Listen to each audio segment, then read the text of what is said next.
बच्चों, कैसे हैं आप लोग। परिवेशीय अध्ययन 2 अर्थात इतिहास के वीडियो में आप लोगों का स्वागत है। बच्चों, अब तक हमने 5 पाठ पढ़ लिए।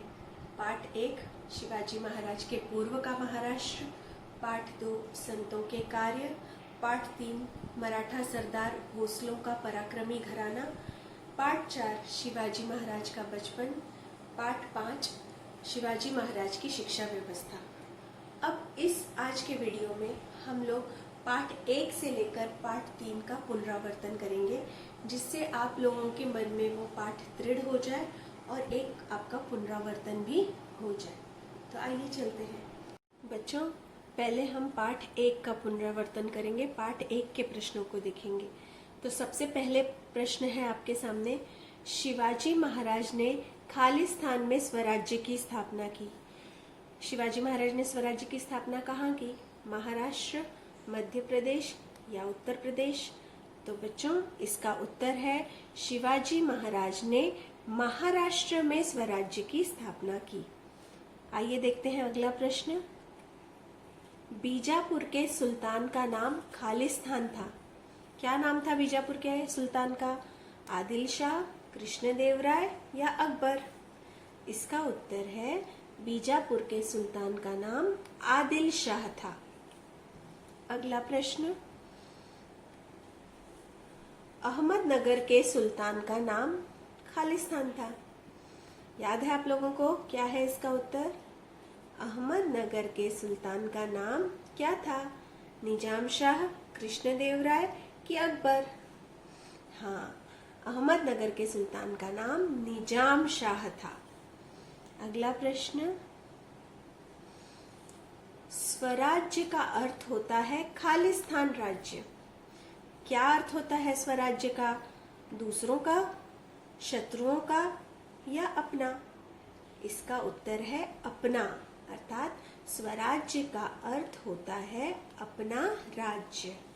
अगला प्रश्न, ये है पार्ट 2 के प्रश्न, जिसमें कि पहला प्रश्न है, संत नामदेव खालिस्तान के परम भक्त थे।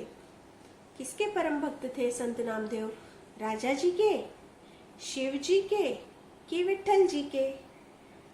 संत नामदेव विट्ठल जी के परम भक्त थे।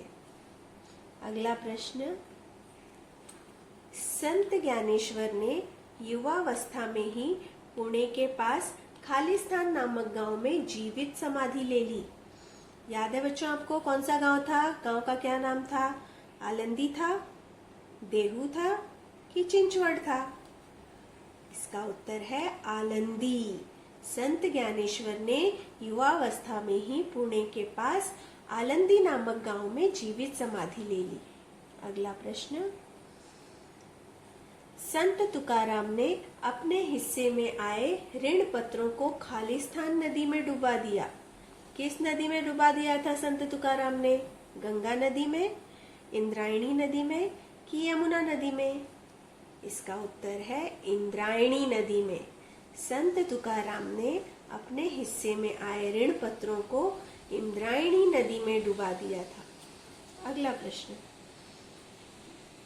शक्ति की उपासना के लिए समर्थ रामदास ने जगह जगह खालिस्तान के मंदिर बनवाए। किसके मंदिर बनवाए? हनुमान जी के, राम जी के या कृष्ण जी के? तो बच्चों, समर्थ रामदास ने हनुमान जी के मंदिर बनवाए थे जगह जगह पर। अगला प्रश्न, समर्थ रामदास का मूल नाम खालिस्तान था। तुकाराम, ज्ञानेश्वर या नारायण? समर्थ रामदास का मूल नाम नारायण था। संत एकनाथ ने खालिस्तान का प्रचार किया। कौन से मार्ग का प्रचार किया?